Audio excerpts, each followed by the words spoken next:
UP food and civil supplies inspectors officers association अधिवेशन एवं चुनाव हुआ, जिसमें अयोध्या प्रसाद सिंह अध्यक्ष, विनोद कुमार जायसवाल उपाध्यक्ष, पवन कुमार सुधाकर उपाध्यक्ष एवं निर्विरोध पदों से भी चुने गए अधिवेशन एवं चुनाव संपन्न हुआ।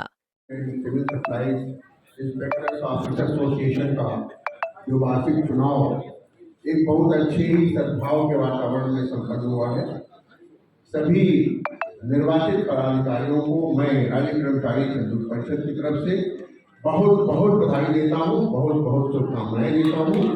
और आप सभी लोगों को जो लोग इस अधिवेशन में आकर के एक अच्छी टीम का, मैं देख रहा हूँ कि काफी युवा टीम है, उसका आप लोगों ने निर्वाचन किया है, उसके भी आप लोग भी बधाई के पात्र हैं। आज इस कार्यकारिणी में चुने हुए पदाधिकारियों का शपथ ग्रहण समारोह होने जा रहा है।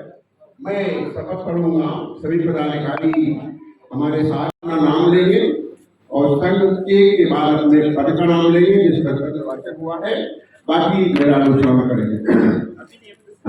मैं UP food and civil supply inspector officer association के चुनाव में अपना पद का नाम लीजिए, निर्वाचित हुआ हूँ।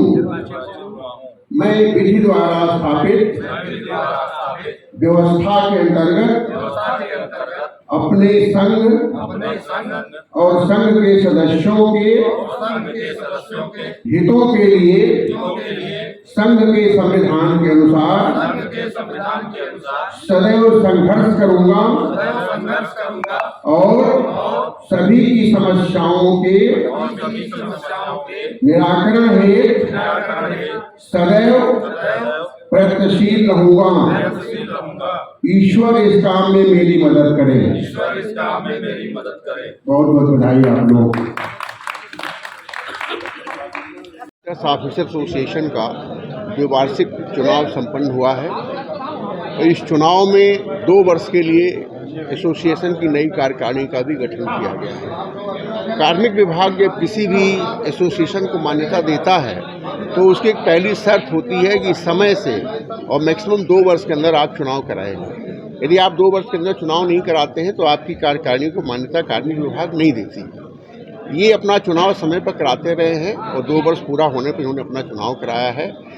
चुनाव में हम लोग अपने संगठन के संविधान के अनुसार प्रदेश के विभिन्न जनपदों से प्रतिनिधियों को यहाँ बुलाते हैं और उनको मताधिकार करने का अधिकार देते हैं, अपना प्रतिनिधि चुनते हैं। सामान्यतः संगठनों के चुनाव में ऐसा ही होता है कि आम सहमति से पदाधिकारी बन जाते हैं, लेकिन कभी कभी ऐसा भी होता है कि चुनाव की स्थिति भी आ जाती है, लेकिन वह एक स्वस्थ परंपरा के अंतर्गत होती है, उसमें कोई प्रतिद्वंदिता नहीं होती है, क्योंकि लड़ने वाले चुनाव कर्मचारी ही होते हैं, एक ही संवर्ग के होते हैं।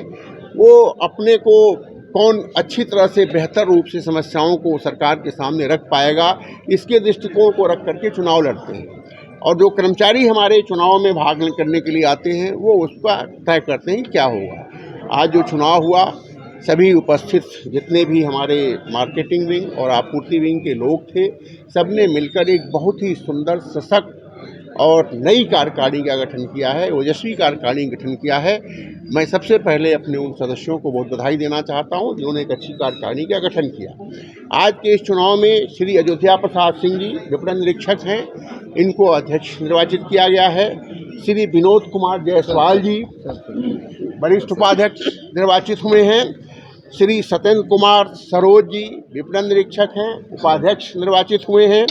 श्री पवन कुमार सुधाकर जी पूर्ति निरीक्षक हैं, आज हैं नहीं, उनके साथ कुछ ट्रेजेडी हो गई है, उनको उपाध्यक्ष निर्वाचित किया गया है। श्री त्रिलोकीनाथ चौरसिया, ये चेहरा आप लोगों से काफ़ी परिचित हैं, ये महामंत्री के पद पर निर्विरोध निर्वाचित हुए हैं। और चक्रपाणी मिश्रा जी पूर्ति निरीक्षक जो हैं, ये कोषाध्यक्ष के पद पर ये निर्विरोध निर्वाचित हुए हैं। मैं सभी निर्वाचित सदस्यों को बहुत बहुत बधाई देता हूँ। श्री अयोध्या प्रसाद सिंह जी ने अपने जो नेक टू नेक फाइट में रामकृष्ण द्विवेदी जी को पराजित किया है नहीं, बल्कि उनके साथ एक प्रतिस्पर्धा है। उस प्रतिस्पर्धा में कुछ ज़्यादा लोग इनकी तरफ आए, कुछ लोग उनकी तरफ आए। और देखिए विडम्बना की क्या बात है कि राम कृष्ण की लड़ाई अयोध्या से हो रही है। सही बात है। अब राम कृष्ण दोनों तो अयोध्या के ही अंदर है ना। अयोध्या एक विशाल चीज है, विशाल में एक व्यक्ति को तो समाना ही पड़ता है। तो आज राम कृष्ण जी अयोध्या में समा गए हैं, कोई लड़ाई नहीं हुई है, कोई संघर्ष नहीं हुआ है। अच्छा, ये जो संगठन है आपका, ये संगठन कर्मचारियों के हित के लिए किन किन मुद्दाओं पे सरकार से या प्रशासन से अपनी आवाज़ों को उठाता रहता है? ये इनका संगठन, मैं राज्य कर्मचारी संयुक्त परिषद का अध्यक्ष हूँ, ये हमसे संबद्ध संगठन है। सबसे पहला जो उद्देश्य संगठन का होता है वो ये होता है कि अपने संवर्ग के कर्मचारियों के खिलाफ जो अन्याय हो रहा है उसका डटकर मुकाबला करें।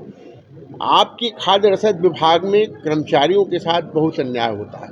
आंदोलन करना हर कर्मचारी संगठन का हक है, अधिकार है। लोकतंत्र में ऐसी व्यवस्था है। अगर ये व्यवस्था नहीं होती तो लोहिया जी संघर्ष नहीं किए होते, जयप्रकाश नारायण जी संघर्ष नहीं किए होते, नेहरू जी जेल नहीं गए होते, आज यहाँ पर लोकतंत्र नहीं होता। लेकिन उस लोकतंत्र की हत्या की गई जब इनके एसोसिएशन ने चुनाव किया और उसमें हमारे 5 कर्मियों को पहले निलंबित किया गया, फिर सेवा से निकाल दिया गया। तो एक सबसे बड़ी जिम्मेदारी तो इस संगठन की, और ये अगर संयुक्त परिषद के साथ जुड़े हुए हैं तो हम सब की है कि अनैतिक रूप से जिन 5 कर्मियों को निकाला गया है उनको हम वापस सेवा में लाएं। ये हमारा फोरमोस्ट कर्तव्य है। तो पहला काम तो संगठन का ही होता है कि अपने सदस्यों के प्रति जो अन्याय हुआ है उसको दूर करें। दूसरा काम होता है कि संगठन के सदस्यों की बेहतरी के लिए काम करें। मार्केटिंग विंग के लोग हों या आपूर्ति विंग के लोग हों, इनके यहाँ पदोन्नतियाँ नहीं हो रही। अभी आपूर्ति विंग के लोगों की 250 पदोन्नतियाँ हमने कराई हैं। मार्केटिंग विंग में भी करीब 150 लोगों की पदोन्नति होनी है। कुछ लोगों ने मुकदमा किया हुआ, अगर वो मुकदमा वापस हो जाए तो 1 हफ्ते के अंदर हम प्रमोशन वो भी करा देंगे। वो पदोन्नति का काम है। इनके यहाँ वेतन विसंगति है, उसको दूर कराने का काम है। कैडर रिव्यू, इनका कैडर की संरचना करनी है। ये सब काम, ये सब प्रियॉरिटी ये काम है जिन कामों को ये संगठन करेगा और इसमें राज्य कर्मचारी संयुक्त परिषद पूरी निष्ठा के साथ इनका साथ देगा, इनका सहयोग करेगा, उन कामों को पूरा करने में सहायता देगा। अध्यक्ष जी, यहाँ पर सबसे पहली प्राथमिकता मेरी यही है कि संघ जो मृत प्राय पड़ा हुआ था उसको जिंदा करना।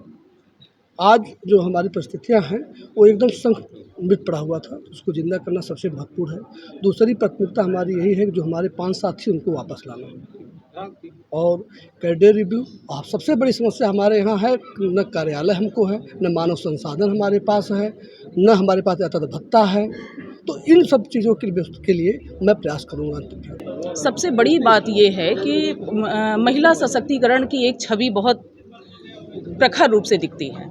पूरी तरह से महिलाओं का सम्मान होता है। संयुक्त परिषद में जो भी महिलाएं जुड़ी हुई हैं या प्रदेश के विभिन्न क्षेत्रों में जो महिलाएं वर्क कर रही हैं, उनके हित संरक्षण का विशेष प्रयास किया जाता है। हमारे राज्य कर्मचारी संयुक्त परिषद के आदरणीय अध्यक्ष जी ने कहा, बहुत सी समस्याओं का परिषद के माध्यम से समाधान कराया गया है, जिसमें पदोन्नति है, कुछ कर्मचारियों के खिलाफ कार्रवाई चल रही थी उनको भी वापस लाया गया है।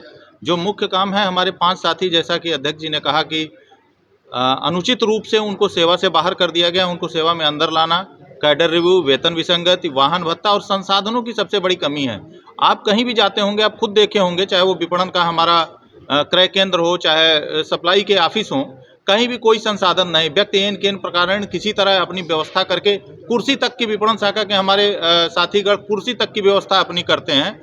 यही हाल हमारी सप्लाई विंग में है। तहसीलों में कोई कार्यालय, किसी तरह एक कमरा किसी कोने में, कई जनपदों में तो जो एसडीएम और तहसीलदार के गैराज हैं वहाँ हमारा सप्लाई इंस्पेक्टर बैठता है। इन समस्याओं को दूर कराना हमारी प्राथमिकता है और इस काम में जो हमारे विभाग के स्तर से वो हम अपने नवनिर्वाचित अध्यक्ष अयोध्या प्रसाद सिंह जी के साथ मिलकर काम करेंगे और जो शासन स्तर और भी उसके उच्च स्तर पे काम है, हम अध्यक्ष जी के माध्यम से, राज्य कर्मचारी संयुक्त परिषद के अध्यक्ष और महामंत्री जी के माध्यम से उसको उस स्तर पर रखते हुए दूर कराने का प्रयास करेंगे। बहुत बहुत धन्यवाद। मैं एसोसिएशन के उपाध्यक्ष पद पर निर्वाचित हुआ हूं और जैसा कि अध्यक्ष जी ने बताया, जो भी दिक्कतें हैं, परेशानियां हैं, अध्यक्ष जी के नेतृत्व में हम लोग उनको पूरा कराने का ईमानदारी पूर्वक प्रयास करेंगे। धन्यवाद। कुमार जायसवाल, मार्केटिंग इंस्पेक्टर फतेहपुर खागा।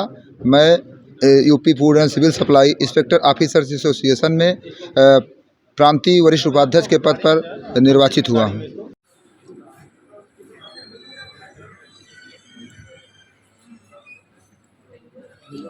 हमने तो ये निकाला।